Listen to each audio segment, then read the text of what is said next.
Hey everyone, welcome back. In this video, I'll be showing you guys how to reset your Nordea online banking password.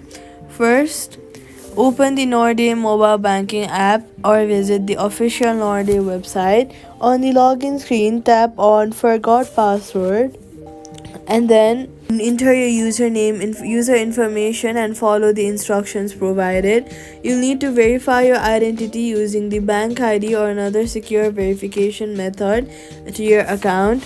Next, once verified, you'll be able to create a new password or update your login credentials. Make sure to create a strong password and secure password. After resetting, go back to the login screen and sign in using your new password.